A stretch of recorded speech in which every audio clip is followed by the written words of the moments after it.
If you think about it, we are 1/5 of the world's population. And if you think about how many films get made in English language global entertainment, that's not 1/5. We don't get that kind of representation. So I really wanted to be able to push this amazing South Asian story, which is so universal, as far as I could. Hey, driver! I'm Pinky. Nice to meet you. Balram, have you ever seen a computer? We had many of them in the village with the goats. The goats are pretty advanced to use computer. Okay, now you're being a jerk. I didn't like the way he had spoken about me.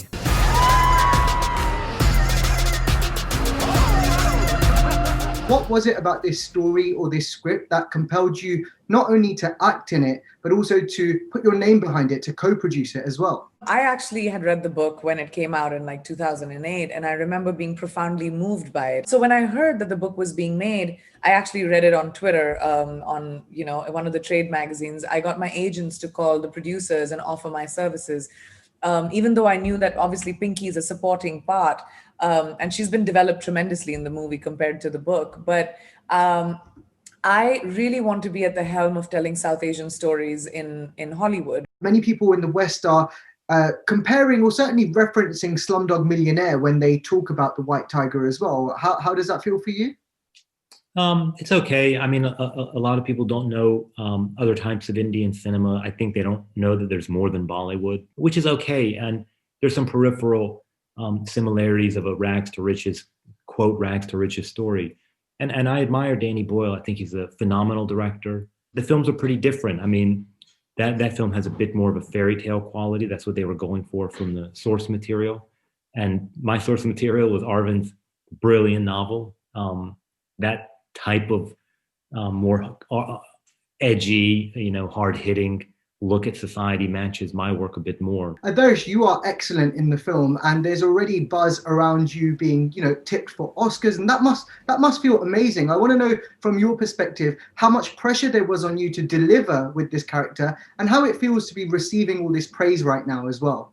I just took it as a huge opportunity for an actor like me who did not have this opportunity before to play two characters, both of which inhabit a very different kind of India, an India of light and an India of darkness. And it is still the same person who takes that entire journey. So I think it was just a beautiful opportunity for me to go out there, put myself out there and explore myself as an actor, which I try doing as much as I can.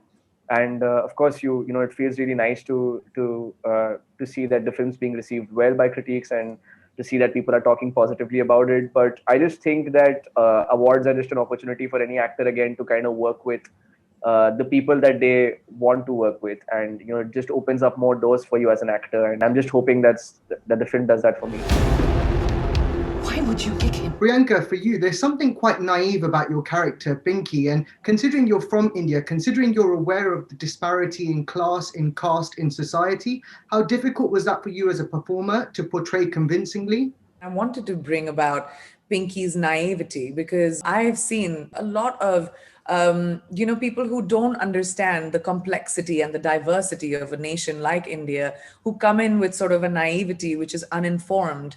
And Pinky, as much as she felt like she related with Balram, and she was Balram in America, but she would never know the hunger he felt in his belly. But at the same time, she had the naivety to say, why don't you do it? Why isn't it easy for you? I did it. And to me, that was so interesting because it compels you to think about scratching beneath the surface. And I was really actually excited to lean into the sort of ill information of Pinky and Ashok. The pace of the film certainly helps with that interpretation of feeling like you're on a thrilling ride with Balram throughout the film. So how conscious were you about creating a certain pace, a certain style, a certain speed to the film? Very conscious from prep. And I endlessly talked about it with the cinematographer, the designer of the sets and the costumes, that the book, there's something propulsive in the book. You can read it in a day. It's fast. It's funny. Even when it's about dark, even when it gets dark in the second half, it's still kind of funny and fun. And so you wanted it to be shot, edited, look that way. And it was just trying to match the tone, Arvind Adiga's brilliant tone in that book. We were trying our best to get as close as we could to it in movie form. I'm just one who has woken up while the rest of you are still sleeping. If you enjoyed this, like and subscribe. and click the bell icon to keep up to date. For more great audio and video from the BBC, listen on Sounds, watch on iPlayer.